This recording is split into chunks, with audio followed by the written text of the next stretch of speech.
ስትኮራብህ ይህንን አድርግ እምቢ መባል በጣም ከሚረብሹ ነገሮች አንዱ ነው። ወንዶች ደግሞ ሴት ልጅ እምቢ ስትላቸው ብዙ ምክንያቶችና መላምቶችን በማሰብ ጭንቀት ትፈጥራላችሁ ወይም ደግሞ ጭንቀታችሁን ትጨምራላችሁ። እምቢ ስትባሉ ቅር ይላችኋል፣ ይከፋችኋል፣ ራሳችሁን ትጠይቃላችሁ፣ ልባችሁ ይሰብራል፣ ራሳችሁን ዝቅ አድርጋችሁ ታያላችሁ። አረባም፣ አልጠቅምም፣ ቆንጆ አይደለሁም፣ ሴቶች አይፈልጉኝም እና ሌሎችንም ምክንያቶች በማስቀመጥ ትጎዳላችሁ፣ ራሳችሁን ሀዘን ውስጥ ትከታላችሁ። ከዚህ ጉዳት የምትድኑበትን መንገድ ዛሬ ነግራችኋለሁ። እምቢ መባልን እንዴት እንደምትቀበሉት፣ እምቢታን በምን መንገድ እንደምታስተናግዱት ሀሳብ እሰጣችኋለሁ። ይህን ስታደርጉ ክብራችሁንና ዋጋችሁን ታስመልሳላችሁ። ለሳቢሳ ሚዲያ አዲስ ከሆናችሁ ሰብስክራይብ አድርጉ። ሀሳብ አስተያየታችሁን ኮሜንት ላይ ጻፉልኝ። ቲክቶክ ላይ ገብታችሁ ሳቢሳ ብላችሁ ፎሎ ማድረጋችሁን እንዳትረሱ። አብራችሁ ይቆዩ። አንደኛውና የመጀመሪያው ስትኮራብህ ማድረግ ያለብህ ነገር እምቢታን በእምቢታ መልስላት። እምቢ ማለት ፍላጎት ማጣት ነው ወይም ደጅ ማስጠናት ነው። እምቢ የምትልህን ሴት በተመሳሳይ መልኩ መመልከት አለብህ። ስትገፋህ የምትከተላት ከሆነ ዋጋ ይቀንሳል። አትጨቅጭቃት፣ ችክ አትበልባት። ክብርህን የምትመልሰው ወይም ደግሞ ክብርህን የምታስመልሰው እሷ በምትሰጥ ዋጋ ልክ ነው። አንዳንድ ወንዶች እምቢ ሲባሉ ችክ የሚሉ አሉ፣ የሚጨቀጭቋት፣ ስሬ ሄደው የሚጠይቁ ምናምን ነገር። በቃ እምቢ ካለችህ ወይም ደግሞ አንዳንድ ሴቶች እምቢ ስትልህ ምናልባትም ደጅ ልታስጠና ፈልጋ ሊሆን ይችላል ወይም ደግሞ ምናልባትም ደግሞ ፍላጎት የላትም ባንተ ላይ። ግን እምቢ ሲባሉ የበለጠ ወደ እሷ የሚገፉ እልህ ነው። አንዳንዴ ፍቅር ብቻ አይደለም እልህ የሚይዛችሁ ወንዶች አላችሁ። እምቢ ብላኛለች፣ እንዴት እሷ እኔን እምቢ ትለኛለች? ስንቱን ሴት ጠይቄ ሁሉም ሴት እኮ ጠብር ግፍ የሚልልኝ ወንድ ነኝ፣ እንዴት እሷ ግን ልታሸንፈ ትችላላችሁ? ምናምን በሚል ወደ እሷ ይበልጥ ትገፋለህ። ያኔ ግን ክብርህን ዋጋህን ነው የምታሳንሰው። ዋጋህንና ክብርህን ከፍ ማድረግ ከፈለግ እምቢታን በእምቢታ መመለስ አለብህ። በቃ እምቢ ካለች ኦኬ እምቢ ብላለች መተው ይኖርብሃል። ከዛ በዘለለ ደግሞ አንዳንዴ አንተም እምቢ ማለት አይሆንም፣ እንዴት ሊሆን ይችላል ኖ ማለት መልመድ አለብህ። ሁልጊዜ ለነገሮች እምቢ ስትልህም እሺ ብለህ ኩምሽሽ ብለህ ራስክን ማጣት፣ ራስካ መጣላት፣ ራስክን መውቀስ፣ ራስክን የብቸኝነት ስሜት እንዲሰማ ማድረግ የለብህም። ዋጋ የለኝም፣ እኔ እኮ አላምርም፣ እኔ እኮ አልወደድም ምናምን እያልክ ራስክን ከማስከፋትና ለራስህ ዋጋህን ከማሳነስህ ውጭ ምንም ስለማታመጣ እምቢ ካለችህ ዞር ማለት፣ ሌላ አማራጮችን መፈለግ። ምናልባት እሺ ልትልህ እየጠበቀች ደጅ ልታስጠና ፈልጋለች። ብዙ ደጅ መጥናት አይጠበቅብህም። በቃ ትጠይቃታለህ።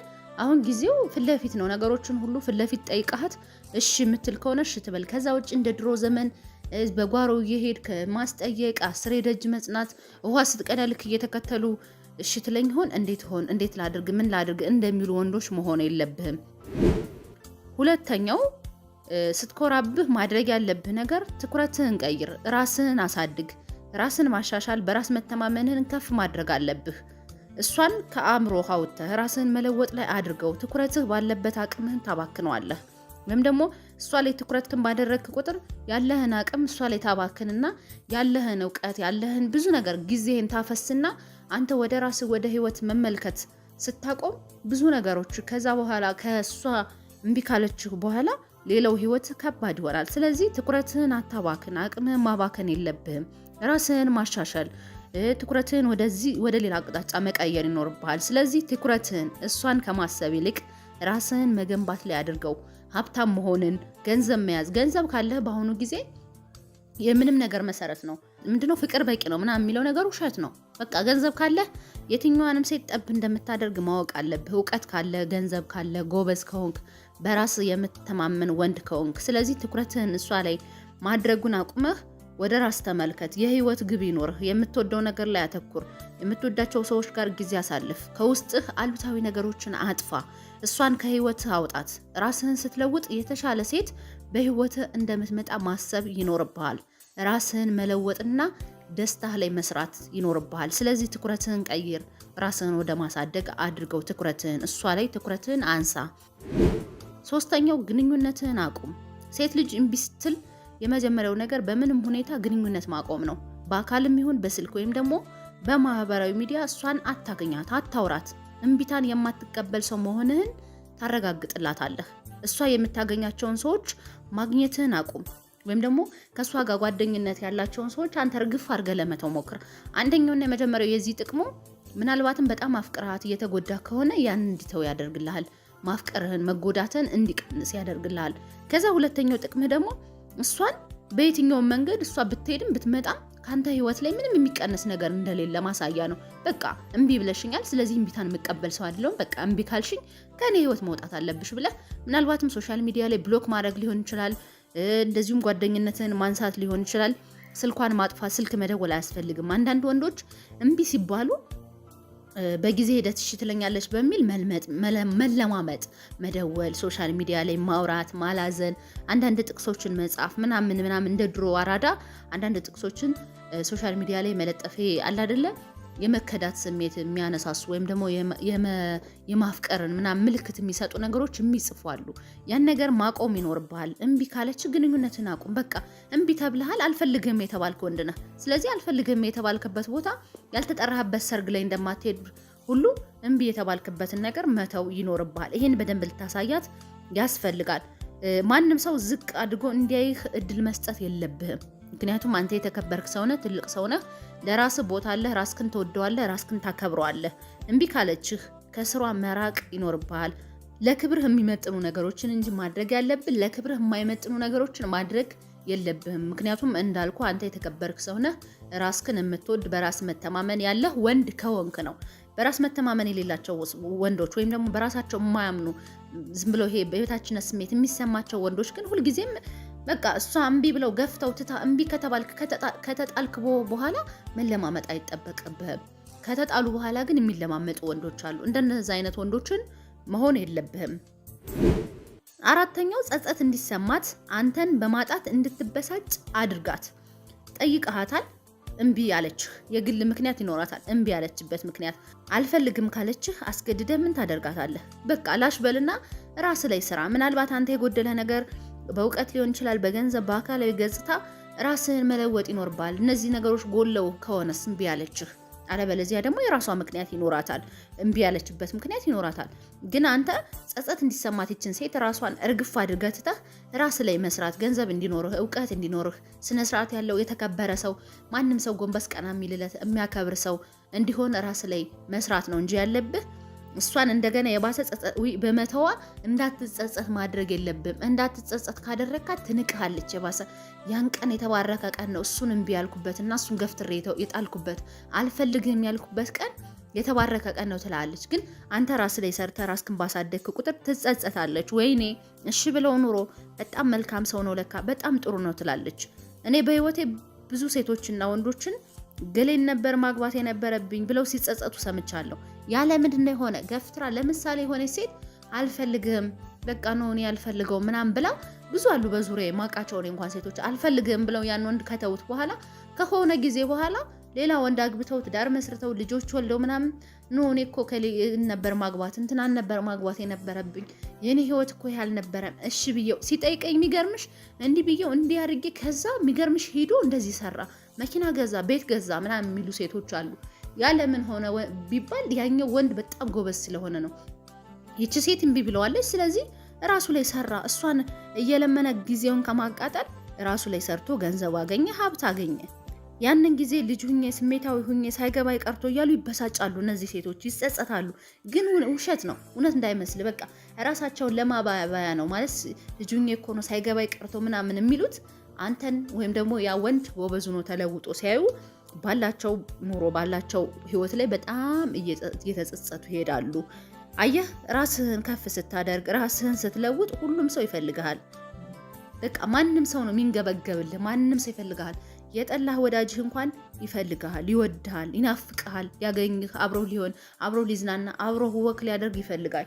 ምክንያቱም አንተ እንዳልኩ የተከበርክ ወንድ ነህ፣ በራስህ የቆምክ ወንድ ነህ፣ እውቀት አለ፣ ገንዘብ አለ፣ ሁሉ ነገር የተሟላልህ ሰው ስለሆንክ ማንም ሰው ካንተ ጋር መታየት ይፈልጋል። እንደውም አንድ ምሳሌ ልስጥህ። አለ አንድ ቲክቶክ ላይ ነው ኦሬዲ ሶሻል ሚዲያ ላይ ነው የማውቀው። ጎዳና ላይ ተዳዳሪ እንደነበረ ምናምን ብዙ ነገሩን ህይወቱን አውርቷል። ያኔ ማንም ያልተጠጋው ሰው እኔ አሁን ድርጅት ከፍቶ ሁሉ ነው ታዋቂ ሰው ብትል እያንዳንዱ በጣም ያከብረዋል። በጣም በቃ አለ አይደለ በጣም እንትን ይለዋል። እና ገርመኛል። በቃ ገንዘብ ካለ እንዲህ ነው፣ ገንዘብ ካለ በሰማይ መንገድ አለ የሚባል ተረት አለ። እንደ ተረት ብቻ አይደለም እውነት ነው ማለት በሰማይ መንገድ አለ የሚለውን ሳይሆን ያው የኛ የኢትዮጵያውያን ቅኔ አለ አይደለ ሁሉም ሰው ይሳሳልሃል፣ ይንሰፈሰፍልሃል። አምስተኛው ቀለል አድርገው ሴት ሞልቷል። እምቢ መባል የሚጎዳ ስሜት አለው። የበታችነት ስሜት ውስጥ እንድንቆይ ሊያደርገን ይችላል። ይህ ችግር ቀላል ማድረግ የምትችለው ለነገሩ መልካም ትርጉም መስጠት ስትችል ብቻ ነው። ምናልባት ፈጣሪ ቤት ጋር ፍቅር እንድትጀምር አልፈቀደልህም እንበል። ምናልባትም ፈጣሪ ቤት ጋር ፍቅር ጀመረ ቢሆን ወይም ደግሞ ቤት ጋር ግንኙነት ጀመረ ቢሆን ራስህን ችግር ውስጥ እያስገባህ ነው ብሎ ቢሆንስ ፈጣሪ ነው ቤት ጋር ፍቅር አትጀምርም ያለህ አንተ ችግር ውስጥ እያስገባህ ነው፣ ራስህ ህይወትህን ትጎዳሃለች እች ሴት እያለ ቢሆንስ? እስኪ እንደዚህ አድርገህ አስበው። ለምን ትጎዳለህ? ፈጣሪ ከቤት የተሻለ ሴት አዘጋጅቶልህ ቢሆንስ? አየህ፣ ነገሮችን በዚህ መልኩ መረዳት ስትጀምር እምቢ መባል ቀላል ታደርጓለህ ወይም ቀለል ይልልሃል። ደግሞም ቤቲ የመጀመሪያም የመጨረሻም ሴት አይደለችም። ሴት ሞልቷል። እሷ ሽባትልህ ሌሎች ብዙ ቆንጆ ሴቶች እንዳሉ መርሳት የለብህም። እይታህን ከቤቲ ላይ አንሳና ሌላ ሴቶች ላይ አነጣጥር። በጣም ብዙ ሴቶች እኮ አሉ። በተለይ አሁን ጊዜ በጣም የሚገርመው አሁን ላይ በቃ ሞልቷል፣ ሴት ሞልቷል። አንዷ ቆንጆ ላይ ስታነሳ ከሷ የተሻለ ቆንጆ ታገኛለህ። ስለዚህ ነገሮችን ቀለል ለማድረግ ሞክር። በቃ ፈጣሪ ለኔ መልካም ነገር አስቦልኝ ነው፣ ስለዚህ ሌላ ሴት ሞልቷል ብለህ ዘወር ማለት አለብህ እንጂ አንዳንዴ በባለፈው የሆነ ሶሻል ሚዲያ ላይ እንዲሁም የሆነ ሚዲያ ላይ ደግሞ ዩቲዩብ ላይ ቀርቧል። በቃ ራሴን ነው ማጠፋ፣ ወልዶላታል ምናምን፣ በቤተሰብ ምክንያት ነው የተለያየን ነው፣ እገላታለሁ፣ ገድያት ራሴን ነው ማጠፋ፣ ለፖሊስ ነው እጄን የምሰጥ ምናምን ይላል። ይሄ በቃ እኔ በጣም የተናደድኩት የድድብናውን ጥግ ነው ያሳየኝ ለኔ። ለምን ይሄ ሰው የህይወትን መኖር አይፈልግም? አንደኛ የልጁ እናት ናት፣ አንደኛውና የመጀመሪያው። ሁለተኛ የልጁ እናት ባትሆን እንኳን ህይወትን መኖር አይችልም? በደንብ አድርጎ መኖር ይችል ነበረ። ተዝናንቶ መኖር ይችላል፣ ደስተኛ ሆኖ መኖር ይችላል። እሱ በራሱ ስለማይተማመን ሰነፍ ስለሆነ ደደብ ስለሆነ ነው ከዚህ ሴት ላይ ሙጭጭ አለ። እንደዚህ አይነት ወንድ በፍጹም መሆን የለብህም። ፈጣሪ ለኔ የተሻለ ነገር አስቦልኝ ነው ብለህ ማሰብ ይኖርብሃል። ስድስተኛውና የመጨረሻው መልካም ሁን። በመጨረሻም ቤቲ ጋር የመጨረሻ ማድረግ ያለብህ ነገር ምንም የሚያስቀይም ነገር አለማድረግ ነው። አንተ ማፍቀር መብት ነው፣ እሷም እምቢ ማለት መብቷ መሆኑን ማወቅ ይኖርብሃል። ምናልባት ንቃኝ ነው ድሃ ስለሆንኩ ነው ብለህ እንደ ገገማ ወንዶች በቀልና ጉልበት ለመጠቀም እንዳትሞክር። በጉልበት ልታፈቅርህ አትችልም። ስማርት ሁን፣ ትህትና ይኑርህ። ፍቅር እንጂ ጸብ አይደለም፣ ፍላጎት አይደለም። እንደዛ ካልሆነ ፍላጎትህ መልካም ለመሆን ሞክር። እገልሻለሁ፣ አንቺ ከኔ ጋር ተለይተሽ ሌላ ወንድ ማግባታችሁም ካልካት እየጠላችህ እንጂ እያፈቀረችህ እንደማትሄድ ማወቅ አለብህ። መልካም ሁንላት፣ በቃ ጥሩ ሁንላት። ጥሩነት ካልተስማማት ጥርግ ትበል። በቃ ንቃኝ ነው፣ እኔ እንደዚህ ስለሆንኩ ነው፣ እኔ እንዲህ ስለሌለኝ ነው እያልክ ራስህን አታደድበው። እንደዛ ከሆነ መቼም ቢሆን ልትለወጥ አትችልም። አንተም መቼም ቢሆን ደህና ሴት፣ ቆንጆ ሴት ልታገኝ አትችልም። ምናልባትም አንተ እሷ እንደምትፈልገው አይነት ወንድ ስትሆን ተመልሳ ፍቅር ውስጥ ልትወድቅ ትችላለች። አብራችሁ በፍቅር ልትቀጥሉ ትችላላችሁ። ስለዚህ መቼም ቢሆን መልካምና ጥሩ ሰው ሁን። ዛሬም ቢያለች ሴት ነገ አንተን የሆነ ቦታ ላይ የምትፈልገው ቦታ እሷ በቃ እንደዚህ መሆን አለበት ብላ የምታስበው ቦታ ስታገኝ ተመልሳ የፍቅር ግንኙነት ከአንተ ጋር ልትጀምር ስለምትችል የዛሬውን ግንኙነታችሁን እምቢ ብላ ብትሄድ እንኳን በመልካም ሸኛት። ውድ የሳቢሳ ቤተሰቦች የዛሬው ፕሮግራሜ ይህን ይመስላል። ለሳቢሳ ሚዲያ አዲስ ከሆናችሁ ሰብስክራይብ አድርጉ። ቲክቶክ ላይ ገብታችሁ ሳቢሳ ብላችሁ ፎሎ አድርጉኝ። መልካም ጊዜ